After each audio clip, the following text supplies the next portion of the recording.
সিঙ্গাপুরের চাঙ্গি বিমানবন্দরের আদলে হচ্ছে শাহজালাল বিমানবন্দরের তৃতীয় টার্মিনাল। ২১ মাসেই দৃশ্যমান কাঠামো, নির্ধারিত সময়ের আগে কাজ শেষের আশা।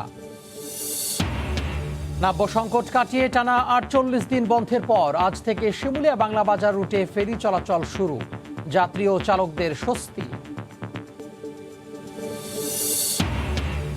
ইলিশ রক্ষায় নদীতে ২২ দিন মাছ শিকার বন্ধ, নিষেধাজ্ঞায় কর্মহীন লাখ লাখ জেলে। সরকারি বরাদ্দের চাল এখনো না পাওয়ার অভিযোগ। এবং পানামার পর এবার প্যান্টোরা পেপারস কেলেঙ্কারি, বিশ্বের ৩৫ রাজনৈতিক নেতা ও ৩ শতাধিক প্রভাবশালী কর্মকর্তার গোপন লেনদেনের তথ্য ফাঁস।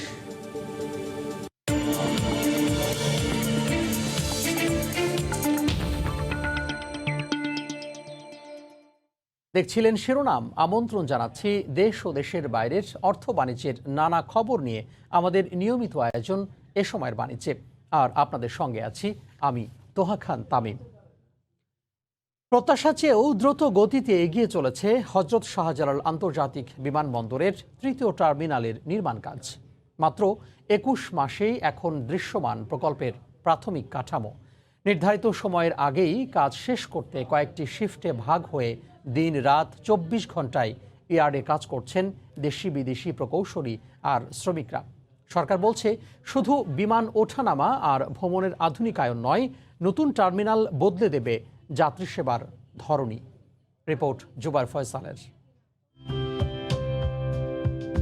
দেখে মনে হতে পারে বিশ্ববিখ্যাত চাঙ্গি আন্তর্জাতিক বিমানবন্দরের ভার্চুয়াল প্রদর্শনী এটি। নিশ্চয়ই আপনার কল্পনায় ভাসছে ঝা চকচকে terminal, superfast check in, immigration counter কিংবা বোর্ডিং ব্রিজ। আবার বিমানবন্দরে নেমেই হাতের নাগালে পাতাল রেল কিংবা এলিভেটেড এক্সপ্রেসওয়ে। এক মুহূর্তেই পৌঁছে যাবেন শহরের আরেক প্রান্তে। এসবই উত্তরাধুনিক বিশ্বের বহু বিমানবন্দরে দেখেছেন দেশের মানুষ। হয়তো অনেকেই আফসোস করেন এমন একটি টার্মিনাল কবে হবে বাংলাদেশে তা নিয়েও।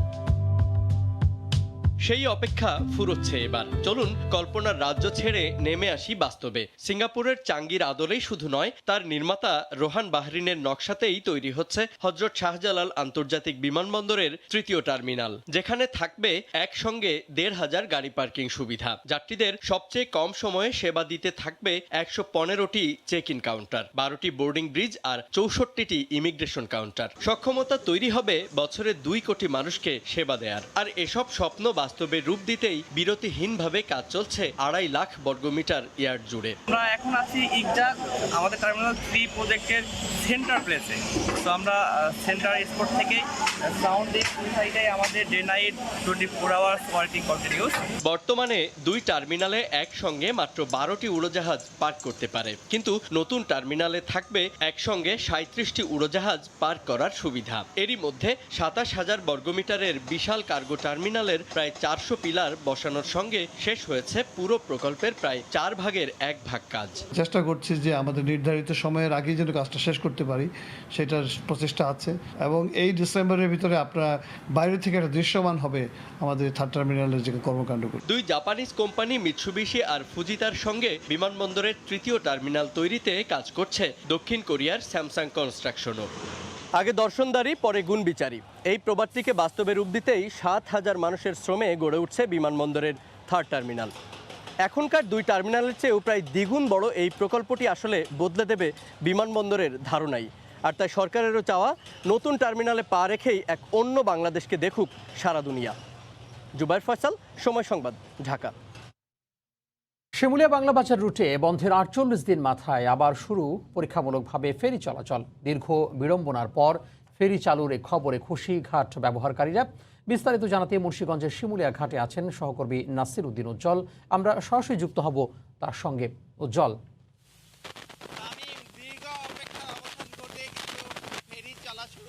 কিন্তু যানবাহন উঠানো শুরু হয়ে যায় এবং এই যে ফেরিটি কুঞ্জলতা যেটি ছেড়ে যাচ্ছে সে এখানে কিন্তু কর্তৃপক্ষ জানিয়েছেন 38টি যান রয়েছে, এর মধ্যে 18টি হালকা যান এবং 20টি মোটর বাইক রয়েছে। এবং এখানে কিন্তু বিএডব্লিউটিসি, বিএডব্লিউটিএ, পদ্মা সেতু কর্তৃপক্ষ 38টি যান রয়েছে, এর মধ্যে 18টি হালকা যান এবং 20টি মোটর বাইক রয়েছে। এবং এখানে কিন্তু বিআইডব্লিউটিসি, বিআইডব্লিউটিএ, পদ্মা সেতু কর্তৃপক্ষ এবং সেনাবাহিনীর প্রতিনিধি রয়েছেন।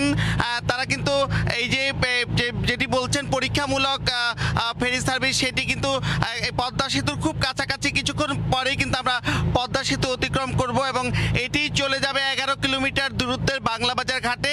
সেখান থেকে কিন্তু আবার যানবাহন নিয়েই শিমুলিয়া ঘাটের দিকে রওনা হবে এবং এটি সফলভাবে শিমুলিয়া ঘাটে ঘুরে আসবার পরেই কিন্তু যে ফেরি চলাচল স্বাভাবিক ঘোষণা করা হবে এবং কর্তৃপক্ষ বলছেন যে পদ্মায় কিন্তু স্রোতের তীব্রতা একেবারেই কমে গেছে, পানি শান্ত এবং স্বাভাবিক অবস্থা পরিস্থিতি।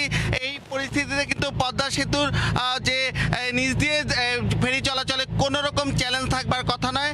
তারপরেও তারা অনেক রকম সতর্কতা অবলম্বন করছেন এবং ফেরিতে যারা এসছেন তারা কিন্তু দীর্ঘদিনের প্রতীক্ষার পরে যে তারা ফেরিতে উঠতে পারছেন এবং এই গুরুত্বপূর্ণ রুটটি চালু হচ্ছে সেজন্য কিন্তু উচ্ছ্বাস প্রকাশ করেছেন এবং তারা বলছিলেন যে এই দীর্ঘ সময়ে ফেরি চলাচল বন্ধ থাকবার কারণে কিন্তু এই এলাকার অর্থনীতিতে নেতিবাচক প্রভাব পড়েছে, ব্যবসা বাণিজ্যের নানা রকম চ্যালেঞ্জ তৈরি হয়েছে। এখানে কিন্তু অনেক জিনিসপত্রের দাম বেড়ে গেছেন বলে তারা অভিযোগ করেছেন যে দীর্ঘ পথ ঘুরে আরিচা হয়ে আসবার কারণে সেটি হয়েছে এবং অনেকে কিন্তু অ্যাম্বুলেন্স নিয়ে চিকিৎসার জন্য যথাসময়ে রাজধানী ঢাকায় যেতে পারেননি বা নানা রকম চ্যালেঞ্জের কথা চালানো হবে এবং যে ফেরিগুলো নতুনত্ব রয়েছে এবং এগুলো ভালো সার্ভিস দিচ্ছে সেই ফেরি কিন্তু যে এখানে এখন মিডিয়াম বা কে টাইপ ফেরি দিয়ে চালানো হবে এবং যেই ফেরিগুলো নতুনত্ব রয়েছে এবং এগুলো ভালো সার্ভিস দিচ্ছে সেই ফেরি দিয়ে কিন্তু সার্ভিসটি চালু করবার কথা রয়েছে। আপনি জানেন যে গেল 26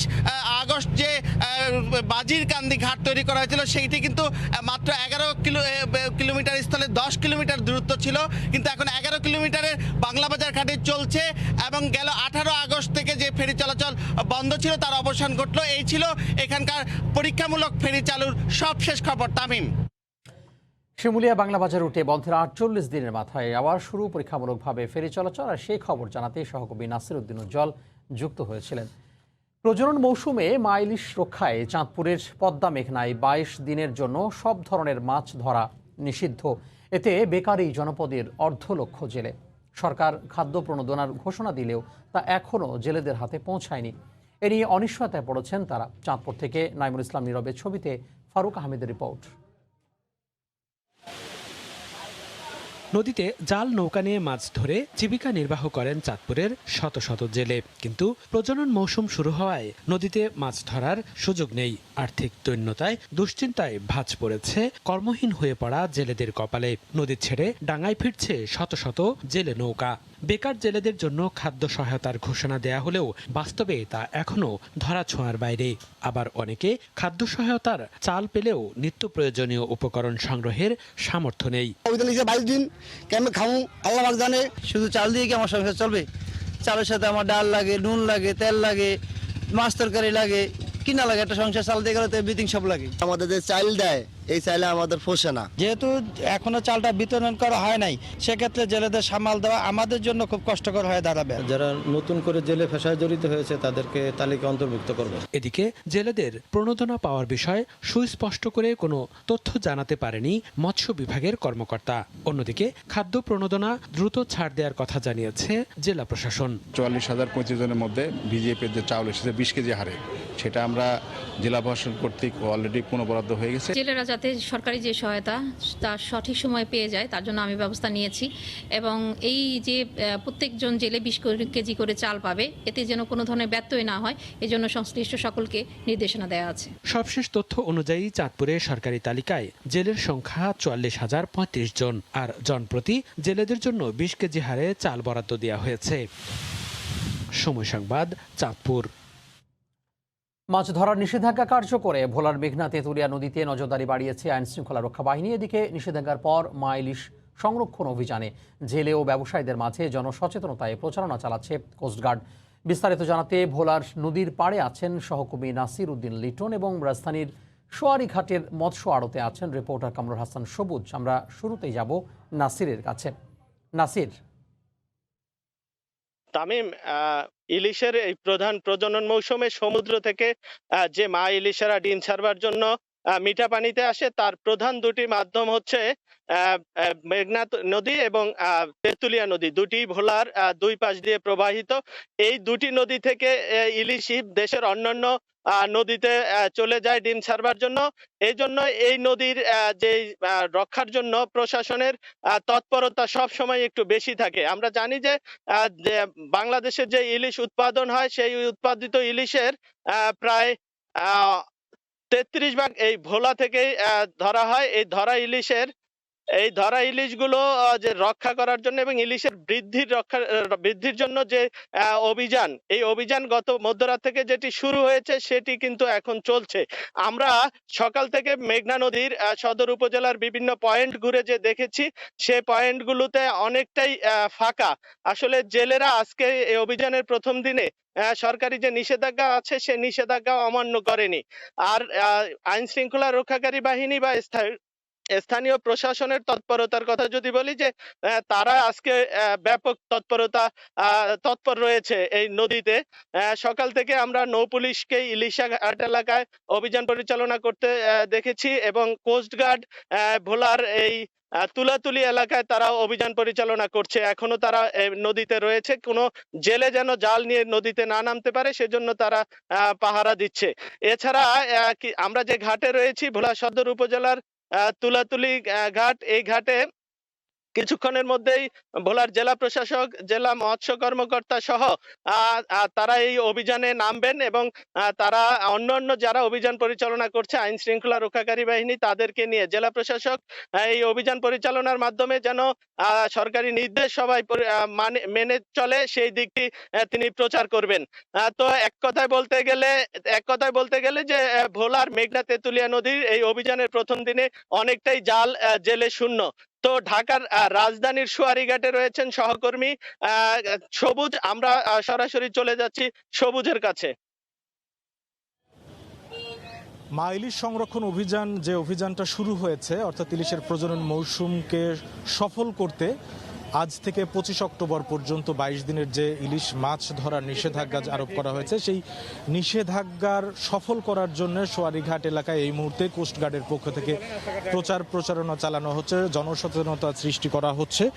আমরা এখানে সকালে এসে এই যে অভিযান শুরু হয়েছে এবং ইলিশ ধরা যে নিষেধাজ্ঞা আরোপ করা হয়েছে, তো এখানে যারা বাজারে ছিলেন অর্থাৎ আড়তদার বা পাইকার তাদের সাথেও কথা বলেছি। তারাও আসলে চান এটা সফল হোক, কারণ সফল হলে ইলিশের যে প্রজনন সঠিকভাবে হলে পরবর্তীতে ইলিশের সরবরাহটা বাড়ে, সেই ক্ষেত্রে তারা অনেক ব্যবসা বাণিজ্যতেও সুবিধা পান। তবে তাদের একটি পরামর্শ আছে, তাদের পর্যবেক্ষণে এই মা ইলিশ সংরক্ষণ অভিযানটা সফল হয় এই 22 দিনের, কিন্তু জাটকা এর পরবর্তী সময়ে যে জাটকা নিধন বন্ধে যে কার্যক্রম পরিচালনা করা হয় সেখানে ফাঁকফোকর থেকে যায়। সেই ফাঁকফোকর যেন না থাকে সেই ব্যাপারে সরকারকে এবং স্থানীয় প্রশাসনকে কঠোর হওয়ার জন্য তাদের পক্ষে থেকে তাগিদ দেওয়া হয়েছে, পরামর্শ দেওয়া হয়েছে এবং তারা এইটাই চান যেন জাটকাটাও নিধন না হয়। এবং আমরা জানি যে এই যে 22 দিনের যে এখন মা ইলিশ ধরা বা ইলিশ ধরা নিষেধাজ্ঞা আরোপ করা হচ্ছে, এরপরে কিন্তু প্রায় দীর্ঘ সময় প্রায় 8 মাসের মতো নজরদারিতে রাখা হয় যেন জাটকা ইলিশ ধরা না হয়। এরপরে কিন্তু আবার যে প্রতি বছরই মোটামুটিভাবে 20 মে থেকে 23 জুন পর্যন্ত 65 দিনের একটি নিষেধাজ্ঞা থাকে সমুদ্র এলাকায় সব ধরনের মৎস্য আহরণ থেকে বিরত থাকার জন্য। তো এই যে ইলিশ সাধারণত সমুদ্রে থাকলেও এটা যেহেতু মাইগ্রেটরি ফিশ, তো সেই জন্য তারা প্রজনন মৌসুমে ডিম দেওয়ার সময় তারা উজানের দিকে উঠে আসে, তখনই আসলে সমুদ্র থেকে তাদের এই ইলিশ মাছ কিন্তু যে নদীতে চলে আসে, তখন নদীতে এই মাছ পাওয়া যায় বেশি। তো এই মাছ যেন কোনোভাবেই যেন কেউ নিধন না করে বা কেউ যেন না ধরে, তো সেই জায়গা থেকে আসলে সচেতন করার জন্যই এই প্রচার অভিযানটা চালানো হচ্ছে। এবং এটা যদি সফল হয় তাহলে সফলভাবে ডিম ছাড়ার অর্থাৎ মৌসুমটা সফল হলে কিন্তু ইলিশের আধিক্য বাড়বে বাজারে। তো আমার কাছে এই যে মা ইলিশ সংরক্ষণ অভিযানের এই মুহূর্তে যে প্রচারণা চালানো হচ্ছে তার সবশেষ খবর। মা ইলিশ রক্ষায় 22 দিনে যে নিষেধাজ্ঞা চলছে শুরু হয়েছে, সেই নিষেধাজ্ঞার খবর জানাতে সোয়ারীঘাট মৎস্য আড়ত থেকে যুক্ত হয়েছেন সহকর্মী কামরুল হাসান সবুজ, এবং তারও আগে ভোলা থেকে সহকর্মী নাসির উদ্দিন লিটন জানাচ্ছিলেন সেখানকার সবশেষ পরিস্থিতির খবর। নোয়াখালীর বেগমগঞ্জে গৃহবধূকে বিবস্ত্র করে নির্যাতনের ঘটনায় করা 3টি মামলার মধ্যে ধর্ষণ মামলায় প্রধান আসামি দেলোয়ার হোসেন দেলু ও তার সহযোগী কালামের যাবজ্জীবন কারাদণ্ডের আদেশ দিয়েছেন নোয়াখালী নারী ও শিশু নির্যাতন দমন ট্রাইব্যুনাল। এই বিষয়ে জানাতে এই মুহূর্তে নোয়াখালীর আদালত চত্বরে আছেন সহকর্মী আতিয়ার সজল। আমরা সরাসরি যুক্ত হব তার সঙ্গে। সজল,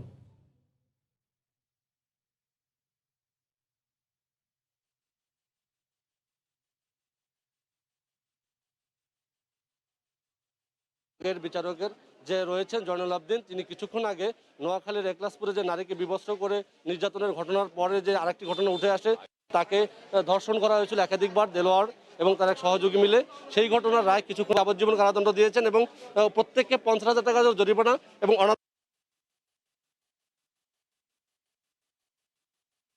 কি রায় দিয়েছে। ধন্যবাদ আপনাকে। এই মামলা জানেন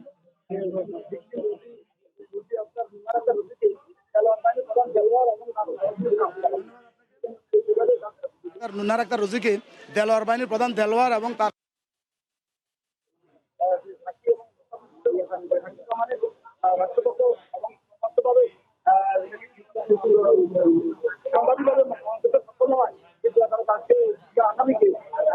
আমরা ওই সন্ধানীভাবে বিজ্ঞ আদালত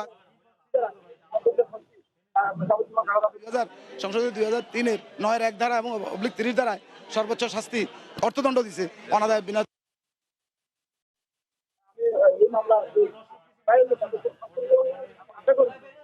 এই রায়ের মাধ্যমে বাংলাদেশে একটা মেসেজ যাবে, যারা নারী একটা মেসেজ যাবে যে কেউ আইনের বিরুদ্ধে নয় এবং আইনের শাসন সরকার আইনের শাসনের মধ্যে সারা বাংলাদেশে একটা মেসেজ যাবে অপরাধীদের কাছে যারা নারী নির্যাতন করে, বর্তমান সরকার আইনের শাসনে বদ্ধপরিকর। এটাই আজকে নোয়াখালীর বেগমগঞ্জে গৃহবধূকে বিবস্ত্র করে নির্যাতনের ঘটনায় করা 3টি মামলার মধ্যে ধর্ষণ মামলায় প্রধান আসামি দেলোয়ার হোসেন দেলু ও তার সহযোগী কালামের যাবজ্জীবন কারাদণ্ডের আদেশ দিয়েছেন নোয়াখালী নারী ও শিশু নির্যাতন দমন ট্রাইব্যুনাল। আর সে বিষয়ে জানাতে নোয়াখালীর আদালত চত্বর থেকে যুক্ত হয়েছিলেন সহকর্মী আতিয়ার সজল। ভারতে পেঁয়াজের দাম ও বুকিং রেট বাড়িয়ে দেয়ায় হিলি স্থলবন্দরে কমেছে পেঁয়াজের আমদানি। এতে বেড়েছে আমদানি করা পেঁয়াজের দাম। এ বিষয়ে জানাতে এই মুহূর্তে বন্দর এলাকায় আছেন সহকর্মী শফিকুল ইসলাম শফিক। আমরা সরাসরি চলে যাব তার কাছে। শফিক, ধন্যবাদ তামিম। হিলি স্থলবন্দর দিয়ে পেঁয়াজের আমদানি কিন্তু চাহিদার তুলনায় অনেকটা কম আমদানি হচ্ছে। এর মূল কারণটাই ব্যবসায়ীদের সূত্রে যেটা আমরা জানতে পেরেছি যে সেপ্টেম্বরের শেষ দিকে অক্টোবরের শুরু থেকে দেশীয় বাজারে পেঁয়াজের কিন্তু একটা সংকট বলা যেতে পারে, বা দেশি পেঁয়াজ যখন কমে যায় তখন বহির্বিশ্ব থেকে পেঁয়াজ কিন্তু আমদানি নির্ভর হয়ে যায়। হিলি স্থল বন্দর দিয়ে কিন্তু আমদানিকারকরা ব্যাপক একটা প্রস্তুতি নেয় এবং অক্টোবর থেকে শুরু করে কিন্তু প্রচুর পেঁয়াজ আমদানি হয়। যেখানে প্রতিদিন 50 থেকে 60 ট্রাক পেঁয়াজের চাহিদা, সেখানে কিন্তু পেঁয়াজ কিন্তু অনেকটা কম আমদানি হচ্ছে, যেখানে 10 থেকে 15 টাকা পেঁয়াজ আমদানি হচ্ছে। তো ব্যবসায়ীদের সাথে আমরা আরেকটা জানতে পেরেছি যে ঠিক এই অক্টোবর মাসটা পুরোটাই ভারতের মহারাষ্ট্রের উপর নির্ভর করতে হয় ব্যবসায়ীদেরকে, কারণ পেঁয়াজ তো সবসময় সব মৌসুমে ওঠে না। তো ওই মৌসুমটাই শুধু মহারাষ্ট্র থেকে পেঁয়াজ উৎপাদন হয়, যে পেঁয়াজগুলি বাংলাদেশ বিভিন্ন দেশে ভারত কিন্তু রপ্তানি করে থাকে। তো যেহেতু ওখানে আকস্মিক বন্যার কারণে কিন্তু পেঁয়াজের একটা ব্যাপক আবাদের ক্ষতি হয়েছে, যে কারণেই তারা কিন্তু পেঁয়াজ কিন্তু এখানে আনতে পারছে না। তাদের বুকিং যেটা দেওয়া ছিল তারা ব্যাপক একটা ক্ষতিগ্রস্ত মধ্যে পড়েছে এখানকার আমদানিকারকরা। তারা বলছেন যে পেঁয়াজ তো তাদেরকে অনেক আগে থেকে বুকিং করতে হয়, যে রেট ছিল তার থেকে তারা 3 গুণ দিয়েও তারা পেঁয়াজ পাচ্ছে না। তারা ওই মহারাষ্ট্র ছাড়া অন্যান্য রাষ্ট্র থেকে কিন্তু তারা পেঁয়াজ আনার চেষ্টা করছে, সেখানেও তারা কিন্তু দাম বেশি এবং পেঁয়াজগুলো নতুন হবার কারণেই তারা কিন্তু লচের সংখ্যায় তারা পেঁয়াজের আমদানি কিন্তু কমিয়েছে, এমনটাই কিন্তু আমাকে ব্যবসায়ীরা কিন্তু আমাকে জানিয়েছেন।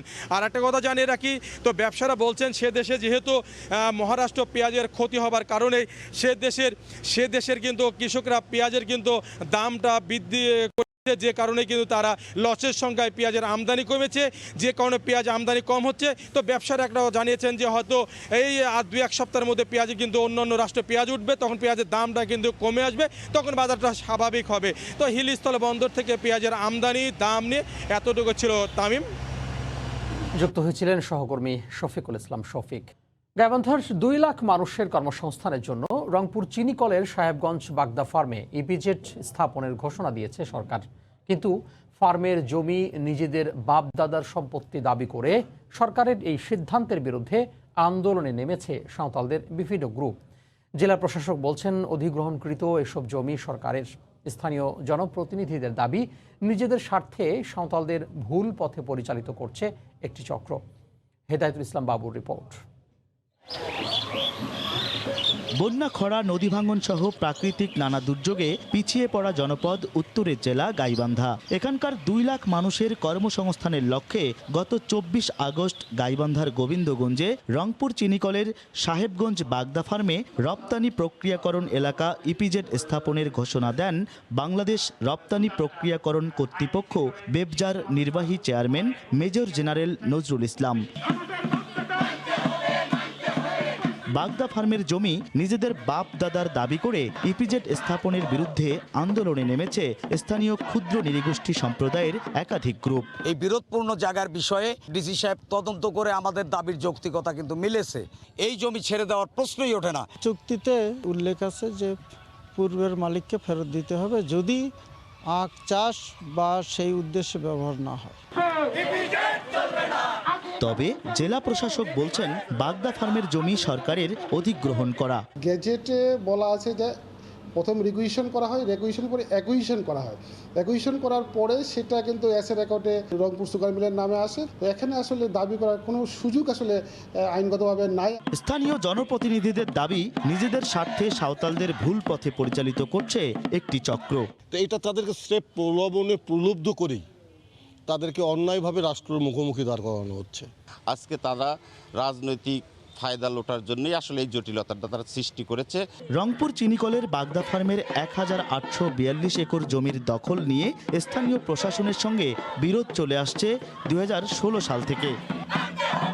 হেদায়েতুল ইসলাম বাবু, সময় সংবাদ, গাইবান্ধা। কিশোরগঞ্জে খোলা বাজারে কম দামে চাল ও আটা কিনতে ওএমএস বিক্রয় কেন্দ্রে ভিড় করেন শত শত নারী পুরুষ। সকাল 9টায় বিক্রি শুরু হলেও ভোর থেকে লম্বা লাইনে অপেক্ষা করেন ক্রেতারা। এ অবস্থায় চাল আটার বরাদ্দ বাড়ানোর দাবি সাধারণ মানুষের। কিশোরগঞ্জ প্রতিনিধি নূর মোহাম্মদের তথ্য ছবি নিয়ে রিপোর্ট।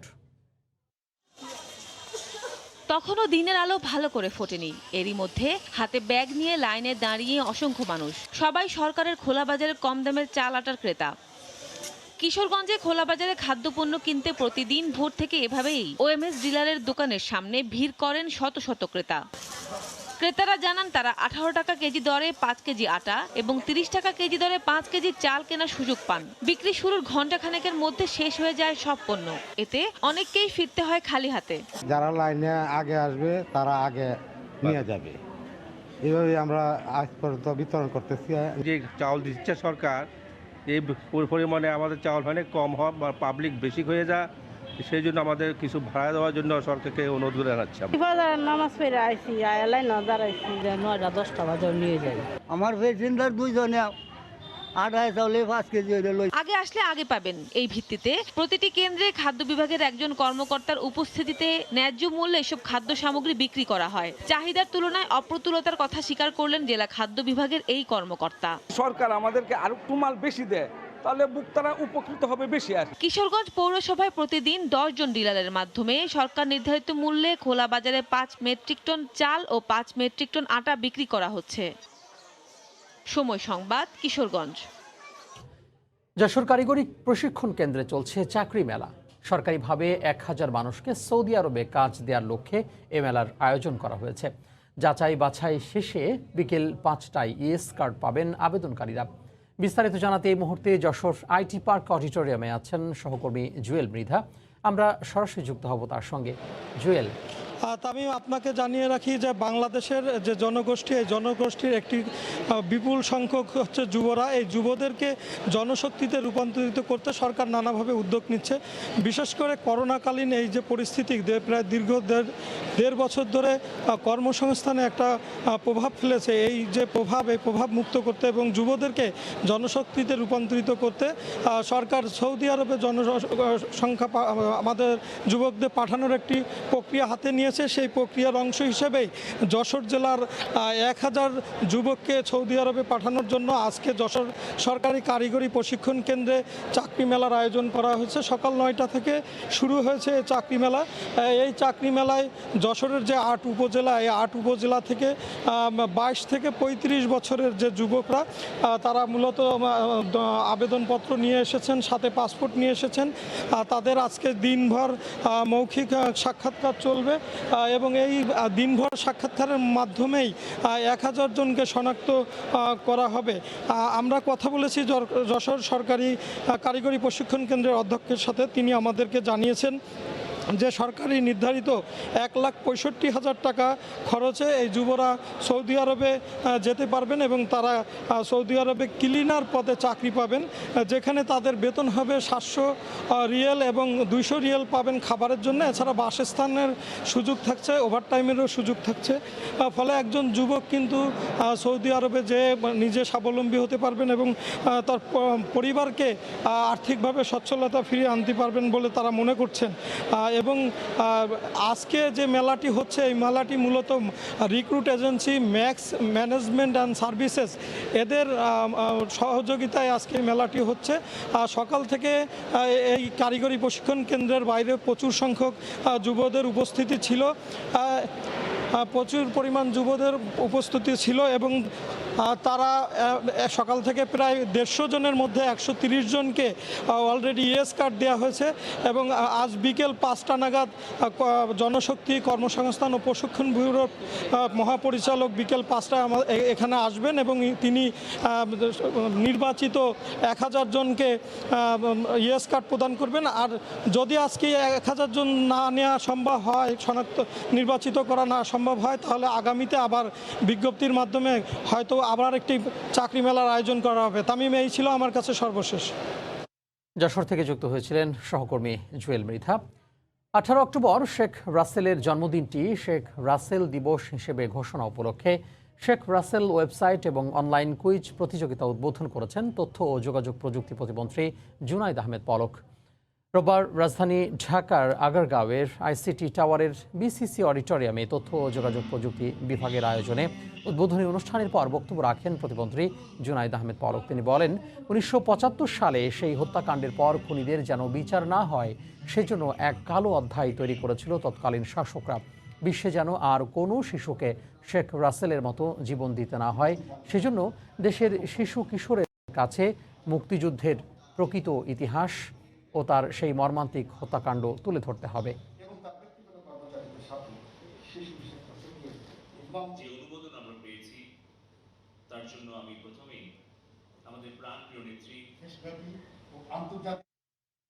হালিমা গ্রুপকে হাইটেক পার্ক ঘোষণা করা হয়েছে। 2041 সালের মধ্যে উন্নত বাংলাদেশ গড়ার লক্ষ্যে সম্প্রতি বাংলাদেশ হাইটেক পার্ক কর্তৃপক্ষ এ ঘোষণা দেয়। অনুষ্ঠানে প্রধান অতিথি হিসেবে উপস্থিত ছিলেন পরিকল্পনা মন্ত্রী এম এ মান্নান, উপস্থিত ছিলেন তথ্য ও যোগাযোগ প্রযুক্তি প্রতিমন্ত্রী জুনাইদ আহমেদ পলক।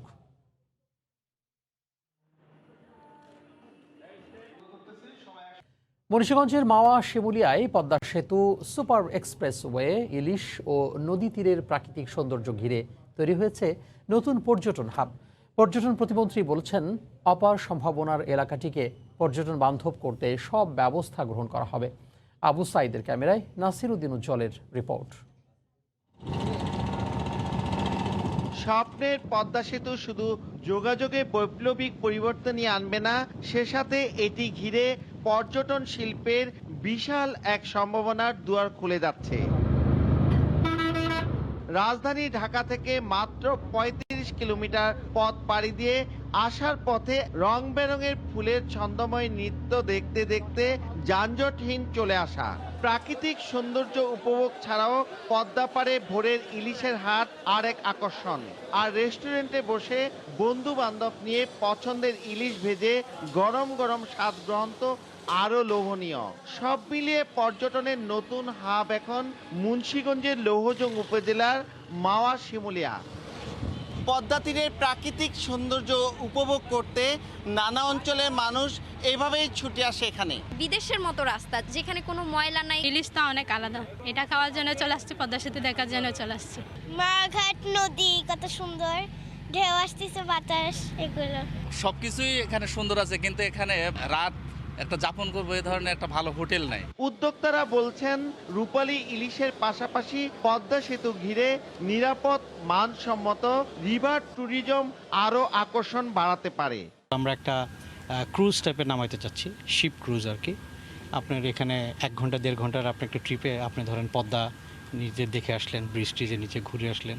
পর্যটন প্রতিমন্ত্রী জানালেন মাওয়া এলাকায় 5 তারকা সোনারগাঁ হোটেলের একটা এক্সটেনশন শাখা করা যায় কিনা তার প্রস্তাব করেছেন। আমরা এখানে আমাদের কর্মকাণ্ড প্রসারিত করব এবং পর্যটনের রিসোর্ট সহ আরও কি করা যায় সেই ব্যাপারে।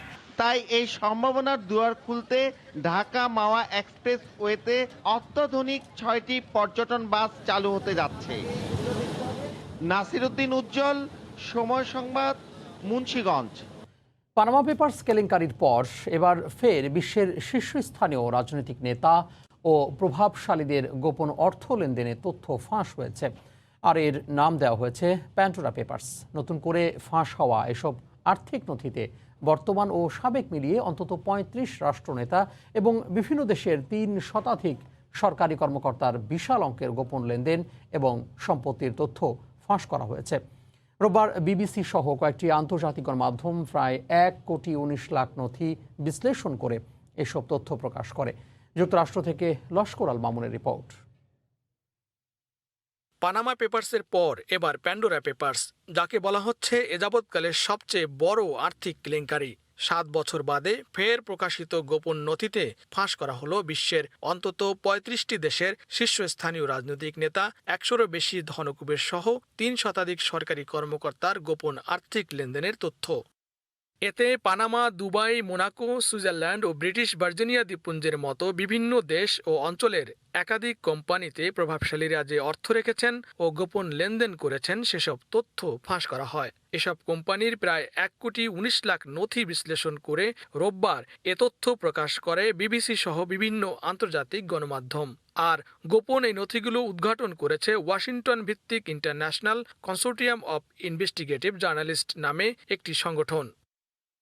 নতুন এসব নথিতে অফশোর কোম্পানিতে বিনিয়োগকারী হিসেবে যাদের নাম পাওয়া গেছে তাদের মধ্যে রয়েছেন জর্ডানের বাদশাহ দ্বিতীয় আবদুল্লাহ, সাবেক ব্রিটিশ প্রধানমন্ত্রী টনি ব্লেয়ার, এমনকি রুশ প্রেসিডেন্ট ভ্লাদিমির পুতিনের নামও। এছাড়াও গোপন লেনদেন তালিকায় আছেন চেক প্রজাতন্ত্রের প্রধানমন্ত্রী Andrés babies, আজারবাইজানের president Ilham Aliyev, ইউক্রেনের প্রেসিডেন্ট ভ্লাদিমির জেলেনস্কির নামও। ফাঁস হওয়া এসব নথিতে দেখা গেছে জর্ডানের বাদশাহ দ্বিতীয় আবদুল্লাহ গোপনে যুক্তরাজ্য, যুক্তরাষ্ট্র ও মালিবুতে $10 কোটি সম্পদ সঞ্চয় করেছেন। অন্যদিকে সাবেক ব্রিটিশ প্রধানমন্ত্রী টনি ব্লেয়ার ও তার স্ত্রী লন্ডনে একটি অফিস কেনার সময় 3,12,000 পাউন্ড কর ফাঁকি দিয়েছেন। এছাড়াও ফাঁস হওয়া নথিতে রাশিয়ার প্রেসিডেন্ট ভ্লাদিমির পুতিনের মোনাকোতে এবং চেক প্রজাতন্ত্রের প্রধানমন্ত্রী আন্দ্রেজ বেবিসের ফ্রান্সে বিরাট অঙ্কের গোপন সম্পদের তথ্য বেরিয়ে এসেছে। এছাড়াও আজারবাইজান প্রেসিডেন্ট ইলহাম আলিয়েভের পরিবার চলতি বছর যুক্তরাজ্যে 40 কোটি পাউন্ডের বাণিজ্য করেছেন। আর ইউক্রেনের প্রেসিডেন্ট ভ্লাদিমির জেলেনস্কি একটি অফশোর কোম্পানিতে 25% মালিকানা ক্রয় করেছেন বলে তথ্য বেরিয়ে এসেছে। সাম্প্রতিক সময়ের সবচেয়ে বড় এই বৈশ্বিক অনুসন্ধানে কাজ করেছেন 117টি দেশের 6 শতাধিক সাংবাদিক। প্যারাডাইস পানামার পর এবার গোপন দলিলপত্রের প্যান্ডোরা পেপারস ফাঁসের ঘটনা নতুন করে হইচই ফেলেছে। এতে প্রকাশিত বিশ্বের প্রভাবশালীদের নাম দেখে তারা যেমন বিস্মিত, তেমনি নতুন করে আরও তালিকা প্রকাশ হতে পারে এমন আতঙ্কে রয়েছেন অনেকেই। লস্কর আল মামুন, সময় সংবাদ, যুক্তরাষ্ট্র। এ সময় বাণিজ্যের শীর্ষ সংবাদগুলো জানিয়ে দিব আরও একবার।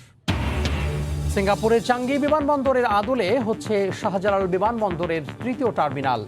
21 মাসেই দৃশ্যমান কাঠামো, নির্ধারিত সময়ের আগে কাজ শেষের আশা। নাব্য সংকট কাটিয়ে টানা 48 দিন বন্ধের পর আজ থেকে শিমুলিয়া বাংলা বাজার রুটে ফেরি চলাচল শুরু, যাত্রী ও চালকদের স্বস্তি।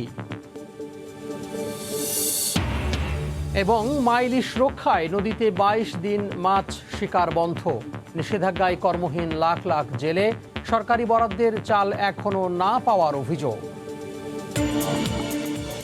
এই ছিল এ সময়ের বাণিজ্যের। সঙ্গে থাকুন সময়ের।